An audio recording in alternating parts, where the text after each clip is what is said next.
saya hanya akan menyampaikan pesan Tuhan dengan singkat. Setelah itu calon mempelai akan menyampaikan pesan Tuhan lebih lagi. Saudara, izinkan saya buka dengan sebuah cerita. Saudara, satu hari di sebuah perguruan di Tiongkok sana, di Cina sana, ada sebuah perguruan silat, ada sebuah perguruan bela diri dan semuanya. Dan satu hari gurunya ini sudah cukup tua dan gurunya berkata, aku ini akan memilih satu orang dari antara semua murid-muridku ini. Dan aku akan pilih satu orang yang terkuat di antara semuanya. Dia akan mewarisi semua ilmu, semua yang aku punya, semua pelajaran, semua kehebatan, semua warisan yang aku punya. Dan dia akan mewarisinya. Dan semua murid-muridnya hari itu mulai begitu ribut dan berkata, siapakah orang ini? Aku mau jadi orang yang menerima warisan itu. Aku mau semuanya menginginkan. Karena mereka tahu bahwa jurus dan semua ilmu yang dipunyai oleh gurunya ini adalah ilmu yang paling dahsyat dan paling mutakhir. Dan semua murid-muridnya berkata, aku harus jadi yang terkuat supaya aku bisa mewarisi dari guruku ini. Sampai mereka berusaha untuk memperkuat dirinya dan semuanya. Sampai satu titik gurunya berkata, oke, rasanya aku sudah hidup tidak akan lama lagi, saya nggak tahu berapa lama. Guru ini berkata, tapi saya akan memilih satu orang untuk mewarisi semua yang aku punya ini. Dan kemudian saat semua orang tegang, begitu tegang, siapakah yang akan dipilih? Tiba-tiba guru ini memanggil satu orang anak yang kurus kering, kelihatannya nggak kuat, kelihatannya nggak hebat. Dibandingin yang lain, wah yang lain kelihatannya lebih kekar, lebih kuat, lebih hebat.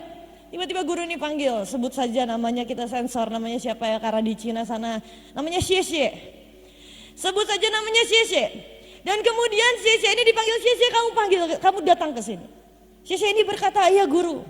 Dengan berbunga-bunga dia melihat, ada apa guru? Dan guru ini berkata, aku memilih kamu untuk menjadi orang yang mewarisi semua yang mau aku berikan, tapi dengan satu syarat.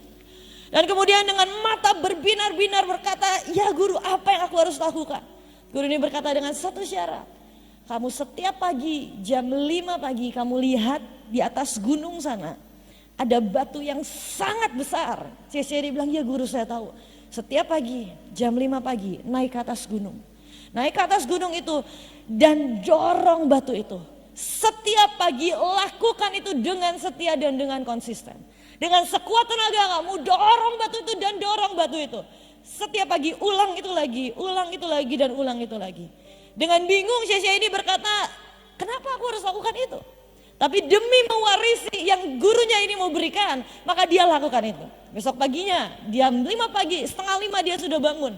Dia sudah naik ke atas gunung, dia sudah menanjak sendirian, dia naik ke atas gunung. Dan dia mulai dorong itu batunya. Dia mulai dorong sekuat tenaga, gak berubah, gak bergeser sedikit pun. Dia dorong, dia pukul batu itu, dia dorong, dia lakukan segala macam cara. Dia habiskan waktu seharian di atas gunung situ, hanya berusaha mendorong batu itu. Tapi tidak bergeser satu mili pun. Besoknya lagi dia naik lagi ke atas gunung dan dia dorong lagi. Dorong lagi sampai setahun berlalu. Tapi kenyataannya tidak bergeser satu mili pun.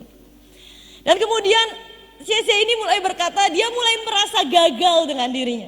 Dia mulai merasa kalah dan dia mulai berkata, jangan-jangan guruku ini salah. Aku ini ternyata bukan yang terkuat di antara teman-temanku. Kenyataannya aku dikasih tugas untuk mendorong batu, tapi batunya gak bergeser sama sekali. Syesha ini mulai marah, dia mulai kecewa, dia mulai merasa gagal, dia mulai merasa kalah. Dan dia datang ke gurunya dan berkata, guru, aku sudah setahun tidak pernah bolong. Pergi naik ke atas gunung jam 5 pagi mendorong batu itu, tapi kenyataannya tidak bergeser satu mili pun. Batunya terlalu besar guru, ternyata aku bukan yang terkuat. Dan hari itu guru itu berkata, tetap lakukan dengan setia. Lakukan dengan setia. Kamu mau mewarisi? Mau guru, sangat mau. Lakukan dengan setia. Dia lakukan lagi. Tanpa dia sadari, ternyata sudah 5 tahun berlalu. Menurut saudara bergeser atau enggak batunya? Setelah 5 tahun berlalu, ternyata batunya pun tidak bergeser satu mili pun. Dan dengan perasaan gagal, dengan perasaan kalah, Dia datang ke gurunya dan dia berkata, "Guru, maafkan aku sudah gagal." Batunya gak bergeser sedikit pun. Tapi hari itu ternyata gurunya menghitung. Setelah genap 5 tahun, gurunya panggil, "Xie nak, datang ke sini." Dan saat gurunya itu panggil, gurunya berkata, "Nak, siapa yang suruh kamu untuk menggeser batu itu?" "Yang saya suruh kamu untuk mendorong batu itu dan bukan untuk menggeser batu itu." "Tapi guru, itu gak ada hasilnya. Aku mendorong batu itu gak bergeser sedikit pun." Dan gurunya berkata, tujuanku menyuruh kamu untuk mendorong batu itu. Bukan untuk menggeser batunya, bukan untuk memindahkan batunya. Tapi lihat sekarang badanmu, lihat sekarang tubuhmu sudah jadi begitu kekar, sudah jadi begitu kuat. Kaki-kakinya, otot kakinya semua sudah terbentuk, otot tangannya semua sudah terbentuk. Dan tiba-tiba setelah 5 tahun berlalu, benar dia jadi yang terkuat di antara teman-temannya yang lainnya. Karena sebuah kesetiaan, sebuah kekonsistenan yang dia lakukan terus. Dan saat dia lihat badannya, dia bilang, "Ya guru, ternyata tujuan dari guru ini bukan hasilnya, tapi tujuannya adalah di dalam diri si anak ini." Dan kalau setelah itu guru itu berkata, "Ini aku berikan pelajaran, ilmu dan semuanya." Dan buat CC ini gak susah sama sekali untuk mempelajari pelajaran yang gurunya berikan. Buat dia 5 tahun melakukan dengan setia itu lebih sulit daripada belajar ilmu-ilmu.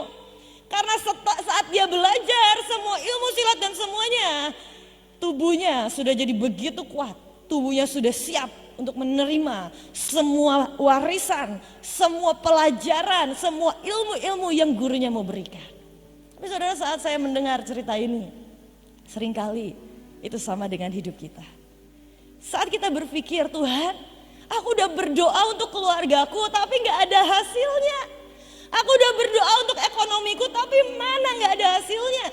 Tuhan berkata, "Nah, goalnya itu bukan di hasil. Tapi engkau lihat, sekarang otot-otot imanmu sudah terbentuk dengan kuat. Sekarang otot ucapan syukurmu sudah terbentuk dengan sangat kuat." Kita berpikir, "Tuhan, aku berdoa sekian puluh tahun, kenapa gak ada hasil?" Tuhan bilang, "Nah, tujuannya setiap masalah yang ada dalam hidupmu bukan untuk hasilnya. Tapi buat Tuhan goal utamanya adalah pada dalam diri kita." Saya butuh 10 tahun kurang 3 bulan untuk berdoa untuk papa saya keluar dari penjara.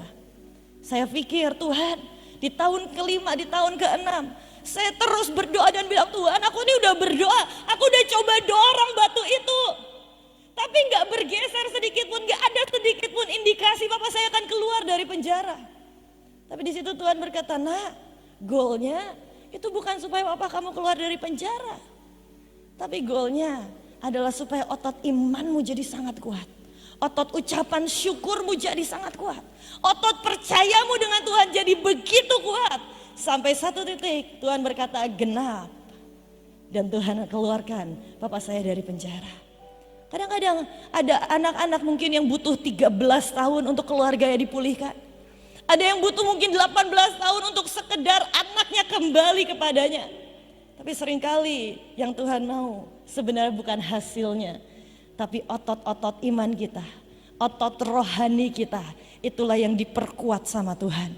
Dan Tuhan tunggu sampai waktunya genap, dan dengan semudah membalikan telapak tangan, Tuhan mengubahkan segalanya. Buat Tuhan gak susah kok mengubahkan keadaan kita. Tapi seringkali Tuhan izinkan dan Tuhan biarkan itu terjadi demi kebaikan kita.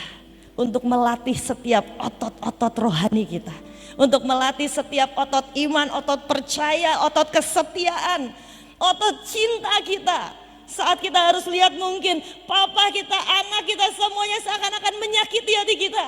Tuhan sedang melatih otot cinta kita. Tuhan sedang melatih otot agape dalam hidup kita dan berkata, "Bisakah nak, saat mereka menyakiti hatimu, engkau tetap berkata, aku menyayangi, aku mencintai mereka." Tuhan sedang melatih begitu banyak otot dalam hidup kita. Goalnya bukan di hasil, goalnya ada di dalam diri kita. Buat Tuhan lebih penting kitanya daripada masalahnya kok. Buat Tuhan lebih penting kitanya daripada batu yang di atas gunung itu. Dan seringkali kita merasa gagal. Seringkali kita berkata, Tuhan aku ngerasa gagal. Aku udah gagal Tuhan dengan keluargaku, dengan ekonomiku, dengan semuanya. Aku udah gagal Tuhan dengan pelayananku, dengan apapun. Dan Tuhan berkata, no nak, versi keberhasilanmu salah. Versi keberhasilan yang kau punya itu salah. Kamu salah, gagal fokus. Saat sia-sia ini mendorong batu itu, fokusnya adalah supaya itu bergeser. Sedangkan gurunya berkata fokusnya adalah supaya dia jadi semakin kuat dan semakin kuat lagi. Seringkali kita gagal fokus. Karena kita berpikir yang kita mau hasil. Yang Tuhan mau adalah karakter kita yang terbentuk. Iman kita yang jadi semakin kuat. Saudara, saya sekarang tinggal di Bali. Tapi sebelum saya memulai pelayanan di Bali, di Bandung saya memimpin tari-tarian. Mungkin sekitar 9-10 tahun saya memimpin penari, saudara. Tapi kenyataannya sejujurnya saya melihat seakan-akan gak ada perkembangan. Seakan-akan kenapa ya? Kayaknya kok orang silih berganti, keluar masuk. Kayaknya kalau yang lain kayak kebaktian youth bisa 100-200. Ini kenapa ya penari cuma segini-gini aja? Tapi hari itu saya bilang, Tuhan, aku sebentar lagi harus pindah ke Bali dan meninggalkan penari. Masakan aku harus meninggalkan, seakan-akan aku ini gagal dan seakan-akan aku ini kalah. Tapi di titik itu Tuhan berkata, nah, kamu gak gagal dan kamu gak kalah. Karena tujuanku naruh kamu di sana itu bukan untuk hasil. Yang kamu pikir kamu gagal, tapi Tuhan bilang, nak, kamu lihat setiap hari Senin ada gak ada orang, kadang-kadang baru ada 1 orang 2 orang saya mulai. Saya sembah Tuhan, setiap hari Senin saya push the limit, saya forsir diri saya harus sampai hadirat Tuhan turun. Harus sampai suasananya sampai benar-benar ngerasain Tuhan. Setiap Senin saya akan sharingkan firman Tuhan. Tanpa saya sadari, ternyata itu memperkuat otot penyembahan saya. Begitu saya pindah ke Bali, saya gak pernah nyangka kekuatan roh saya sudah terbentuk jadi begitu kuat. Saya gak pernah nyangka kekuatan roh saya tiba-tiba jadi sangat kuat. Ternyata itu dari latihan. Setiap hari Senin saya paksa diri saya, mau capek, mau apapun yang saya rasakan, mau lagi kesel sama Tuhan, lagi bete, apapun itu, saya akan tetap sembah Tuhan, saya cari Tuhan. Dan ternyata itu melatih otot penyembahan saya. Dan saat saya ke Bali, tiba-tiba Tuhan buat dengan sangat cepat dan sangat ajaib. Kami sudah buka persekutuan buat umum dan persekutuan untuk youth. Tiba-tiba Tuhan berkati dengan anak-anak yang sangat ajaib dan sangat luar biasa. Minggu lalu kemarin Mak Cu ngisi di sana juga. Tapi saya merasa itu sangat cepat. Dan Tuhan cuma berkata, nah itu gak terjadi dengan instan. 9 tahun aku latih otot penyembahanmu. Aku latih kekuatan imanmu di tari-tarian. Dan mungkin kamu gak sadar, tapi tiba-tiba itu udah terbentuk dengan sangat luar biasa. Saudara, saya mau ajak kita buka firman Tuhan 1 ayat saja, setelah itu dilanjutkan oleh koko saya. Kejadian 15 ayat 16.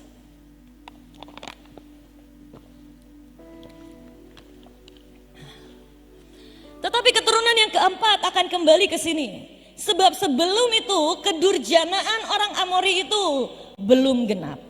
Saudara, firman Tuhan berkata keturunan yang keempat akan kembali ke sini. Sebab sebelum itu kedurjanaan orang Amori itu belum genap.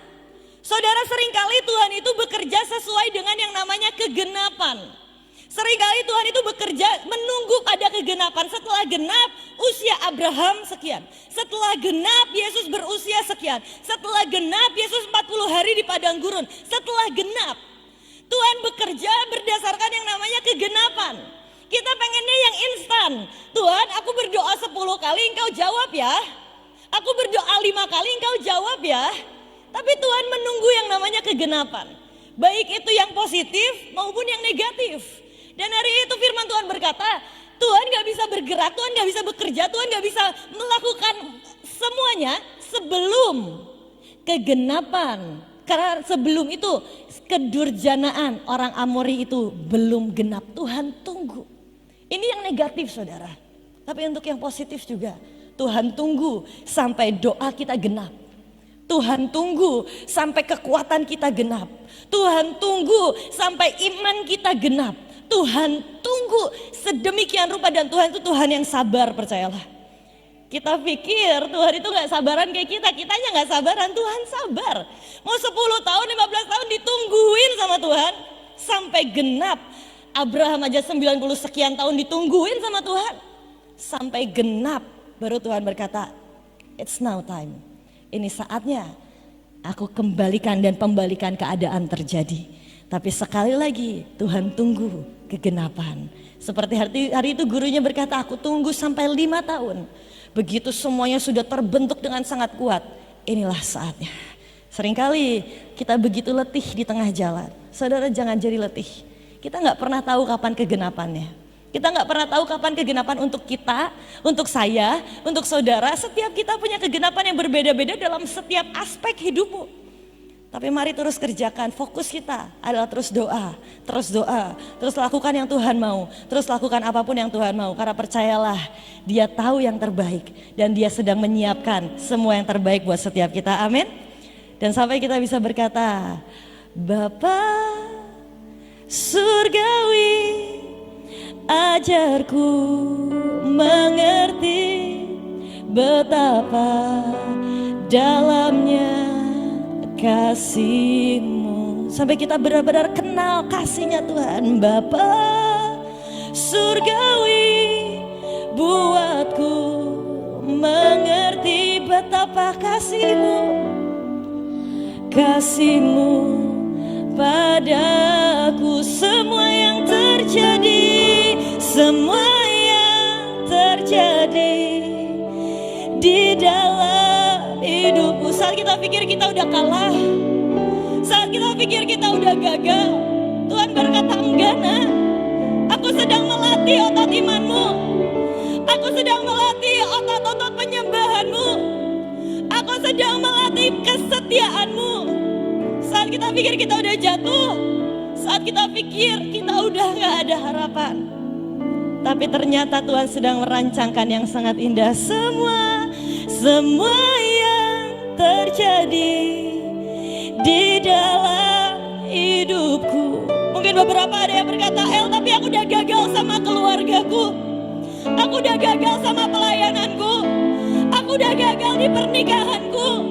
Saya mau bilang, saudara, it's not the end, ini belum garis akhir. Tuhan sedang merancangkan sesuatu yang ajaib, karena rencanamu indah bagiku. Sama-sama katakan sekali lagi, semua yang terjadi di dalam, ajarku menyadari Kau selalu sertaku, beri hatiku selalu bersyukur padamu, karena rencanamu.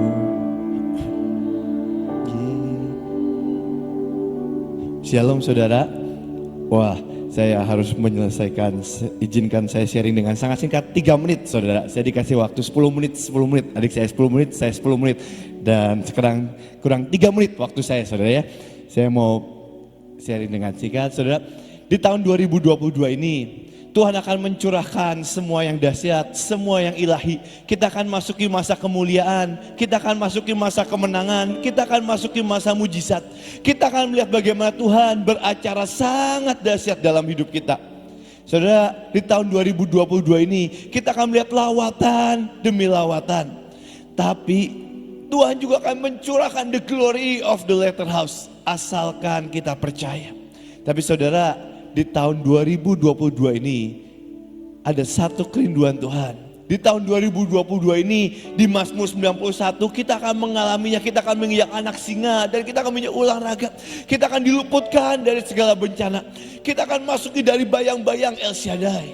Tapi di tahun 2022 ini salah satu yang Tuhan rindukan adalah kita masuk dalam masa keintiman. Kita akan masuk dalam hubungan relationship yang intim bersama Tuhan. Saudara, saya selama AL di Bandung, saya tinggal bareng sama AL. Dan sejujurnya setiap kali AL mau pergi atau kalau nanti juga AL mau married sama Patrick, kalau lagi pacaran sama Patrick, pulang pacaran dan sebagainya, saya bisa lihat raut mukanya. Kadang ada raut muka happy, kadang ada raut muka bete. Dan sejujurnya AL nggak perlu ngomong itu saudara. AL nggak perlu ngomong, setiap kali pulang rumah saya lihat, saya udah bisa tahu, oh ini bete, oh ini happy. Nanti paling berapa lama AL baru cerita, iya sampai gini, sampai gini. Dan setiap pagi sejujurnya saya cukup sedih waktu AL pindah ke Bali. Saya cukup sedih, saya seperti hilang tujuan hidup saya. Karena waktu setiap kali pagi kalau saya bangun, AL tuh bangunnya suka siang. Dan setiap kali bangun siang, saya akan ke kamar AL. Saya akan ke kamar AL dan saya akan bangunin setiap hari. Hampir setiap hari lah, jam 11, jam 12 saya akan bangunin. Dan kalau saya bangunin, saya akan lihat. Kadang satu kali waktu saya bangunin jam 12 siang saya bilang, udah jam 12 ayo mandi. Mungkin karena El dari UK, dari London, El tuh suka males mandi. Jadi ayo El mandi. Terus habis waktu saya bilang El mandi, El tuh bilang, Bev kamu tahu nggak, aku tuh bukan gak suka mandi, tapi aku tuh empati dan aku punya rasa care buat orang-orang di dunia yang gak bisa mandi karena kekurangan air. Makanya aku memilih untuk tidak mandi, mengirit air. Tapi waktu itu waktu AL ngomong gitu, saya tahu AL tuh bercanda. Jadi saya bilang enggak, AL harus mandi. Tapi enggak berapa lama lagi waktu saya datang, AL ayo mandi. Tapi raut mukanya capek, saya lihat oh badannya hangat. Saudara, saya lihat itu bukan karena saya ngerti teori. Tapi ada yang disebut relationship, ada yang disebut hubungan. Dan sejujurnya kita sama Tuhan seperti itu. Waktu Tuhan beracara dalam hidup kita, mungkin kita mengalami didikan, mungkin kita mengalami apapun. Mungkin waktu kita mengalami apapun cobaan dalam hidup kita. Kadang kita ngerti, kadang kita nggak ngerti. Tapi ada satu hal yang Tuhan mau curahkan di tengah-tengah kita yang disebut relationship. Biar di tahun 2022 kita mengalami hubungan pribadi dengan Tuhan. Saudara, satu ayat untuk menutup ini. Satu ayat pas 8:20. Satu ayat di Mazmur 27 di New Living Translation dikatakan seperti ini. My heart, hatiku has heard you say, mendengar perkataanmu. Hari ini kita datang ke doa pagi, kita datang setiap hari. Sejujurnya apa yang kita lakukan? Kita sedang belajar mendengar suara Tuhan. Apa yang kita lakukan? Kita sedang membuka hati kita selebar-lebarnya. Dan ini yang Daud katakan. Dan sejujurnya ini pun kerinduan Tuhan untuk setiap kita. My heart has heard you say. Tuhan, hatiku mendengar suaramu. Dan apa suara Tuhan? Atau kerinduan Tuhan. Come and talk with me. Tuhan sedang berkata, nak, datang dan berbicara dengan aku. Dan inilah yang akan menjadi respon kita. And my heart respond, Lord, I'm coming. Lord, I'm coming. Hari ini di tahun 2022, biarkan kita mulai tahun ini menjadi tahun keintiman. Karena Tuhan sedang memanggil kita. Tuhan sedang berkata, come and talk with me. Kadang sekeras apapun kuping kita, mungkin seberat apapun masalah kita gak bisa bohong. Tuhan sedang berbicara dalam hati kita. Dan Tuhan sedang memanggil kita. Dan biarkan respon ini menjadi respon kita. Lord, I'm coming. Sampai kapan? Sampai Tuhan menjemput kita di atas awan. Sampai hari itu, biarkan keintiman, relationship, hubungan intim tetap ada dalam hidup kita. Mari tutup doa saudara. Tuhan Yesus, terima kasih Tuhan buat pagi hari ini. Tuhan, beracaralah. Apa yang kau pandang baik terjadilah. Apa yang kau tidak suka dibatalkan dalam nama Tuhan Yesus. Tuhan, pagi hari ini hati kami mendengar suara-Mu. Dan hati kami merespon, Lord, I'm coming. Tuhan, kekasih-kekasih-Mu datang ke hadapan-Mu. Dalam nama Tuhan Yesus, amin. Saudara, hari ini mendadak karena mereka kemarin datang buat konseling pernikahan terakhir ya. Karena nanti hari Sabtu kan Bevis melepaskan diri dari yang dinamakan status lajang ya, dan masuk dalam suatu pernikahan untuk hari Sabtu yang akan datang ini, berapa hari ini. Lalu hari Minggu ini mereka datang ke sini minta di blessing mau menikah dan sebagainya, dan kita ngobrol-ngobrol tentang persiapan pernikahan. Nah, saya bilang, kamu nanti sekalian besok nyampein firman gitu. Dan mereka selalu siap. Saya bersyukur sekali, mengucap syukur untuk pendidikan yang Pak Yusak berikan dalam kehidupan kedua anak ini. Sehingga ada sesuatu seolah-olah paksaan, sedikit paksaan. Karena setiap pagi jam 5 itu Pak Yusak selalu ngajak mereka doa. Mulai sejak dari kecil. Ya. Mulai sejak dari kecil Pak Yusak selalu yang dinamakan setia. Ya. Hasilnya Pak Yusak pada waktu itu belum tahu. Tapi selalu dilakukan. Ya. Seperti yang dikatakan AL tadi. Dorong kayaknya gak ada artinya gitu. Gak bergeming sekalipun. Pak Yusak pun pernah ngomong sama saya. Aduh, sampai kapan ya Bevis itu gak nakal gitu ya. Sebab Bevis ini nakal, rada bandel waktu kecil ya. Disebabkan karena dia kadang-kadang gak begitu terima kenapa mamanya harus gak ada. Dan kenapa papanya masuk penjara. Itu ada pergumulan yang luar biasa saat anak ini masuk di dalam masa remaja ya. Nah itu sangat seolah-olah sangat menyusahkan Pak Yusak ya. Tapi Pak Yusak tidak bosan-bosannya mendoakan dan mengajak anak-anak ini untuk berdoa ya. Walaupun setiap kali saya lihat juga kalau lagi berdoa ini rada keleleran anaknya, rada begini, rada begitu, rada begini, rada begitu. Tapi Pak Yusak gak pernah marah.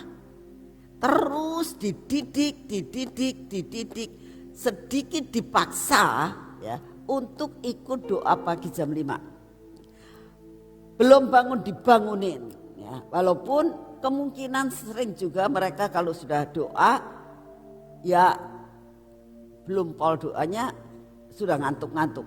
Tapi Pak Yusak setia ya. Nah, untuk yang dinamakan continue setia itu tidak mudah. Seolah-olah tidak ada hasilnya ya. Anak-anak sekolah terutama Bevis sekolahnya sulit sekali ya. Tapi Tuhan itu terus mengajar Pak Yusak. Pak Yusak itu terus setia untuk mendidik anak ini. Sekarang kalau kita lihat hasilnya setelah Pak Yusak tidak ada, saudara bisa menikmati hasil daripada doa yang dilakukan Pak Yusak dengan setia. Ya, saudara bisa melihat kedua anak ini saat saya banyak ngobrol dengan anak ini, banyak sekali perubahannya, menjadi dewasa ya. Bevis menjadi dewasa, Bevis menjadi orang yang benar-benar bisa melayani dengan sungguh-sungguh. Karena apa? Karena dari dulu dia selalu nuntun engkong. Jadi sampai sekarang kalau saya mau naik mimbar selalu dituntun sama dia. Ya, sudah sesuatu menjadi habit dalam hidupnya yang dilakukan. Jadi sekali lagi saya mendorong saudara, jangan bosan-bosan untuk berdoa. Jangan bosan-bosan mempunyai keintiman dengan Tuhan. Sebab apa? Hasilnya luar biasa sekalipun kita belum melihat. Amin. Yuk kita berdoa. Bapa, kami mengucap syukur untuk share yang dilakukan oleh cucu-cucu hamba-Mu Yusak Tuhan. Hamba bersyukur karena mereka dapat terlihat akan hasil daripada apa yang telah ditabur oleh kakeknya Tuhan. Yang membuat mereka boleh staff, mereka boleh menghadapi apapun dan sampai mau masuk di dalam jenjang pernikahan mereka. Terima kasih ya Tuhan untuk kasih setiamu yang tidak pernah berubah. Kami bersyukur karena Kau begitu amat luar biasa dengan karyamu Tuhan. Oleh karena itu kami sangat percaya bahwa doa itu besar kuasanya. Terima kasih untuk semua dan semuanya ini. Bapa, saat ini kami tetap berdoa Tuhan untuk bangsa dan negara kami, terutama ya Tuhan, Engkau tahu akan keadaan saat ini, cuaca yang berganti-ganti, yang panas dan hujan dan sebagainya, gempa di mana-mana. Tuhan, kami minta perlindungan yang daripadamu buat bangsa dan negara kami Tuhan. Apapun yang terjadi, Engkau yang akan memeliharakan anak-anak-Mu. Engkau yang akan terus menopang anak-anak-Mu dimanapun juga mereka berada. Dan biar apapun yang terjadi, Engkau yang akan mengendalikan semuanya. Bapa, kami juga berdoa mengenai keadaan perekonomian dalam bangsa kami. Engkau yang akan membuat pertumbuhan demi pertumbuhan, pemulihan demi pemulihan. Kami juga berdoa, kami percaya Tuhan pandemi pasti berlalu buat bangsa kami. Kami datang di hadapan-Mu saat ini Tuhan, apapun keadaan ekonomi, apapun keadaan cuaca, Engkau tetap pegang kendali atas bangsa kami. Kami berdoa Tuhan untuk Bapak Presiden kami, berikan hikmat, marifat, kebijaksanaan, untuk dapat menyelesaikan tugasnya sampai garis akhir. Terima kasih untuk semua dan semuanya ini. Terima kasih Tuhan untuk hari ini. Biarlah hari ini kami berjalan bersama dengan Engkau. Dalam nama Tuhan Yesus. Mari kita masuk dalam pengurapan.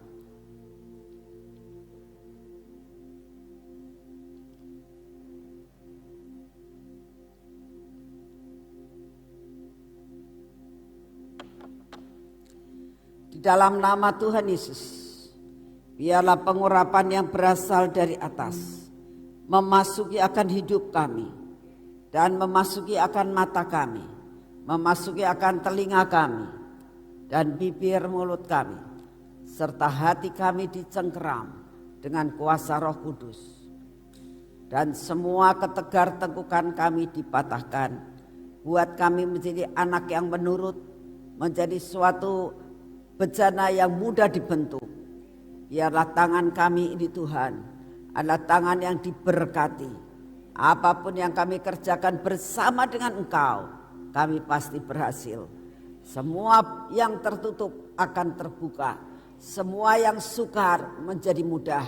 Semua yang masih belum terlihat, masih samar-samar akan menjadi terang. Terima kasih untuk kasih setiamu. Berkati kaki kami Tuhan, supaya kaki kami ada dalam jalur yang daripadamu. Kemanapun kami pergi, buat kami tahu pelita ada di kaki kami, menerangi seluruh jalan kami. Terima kasih untuk semuanya. Di dalam nama Tuhan Yesus. Amin. Selamat pagi, Tuhan memberkati saudara semuanya.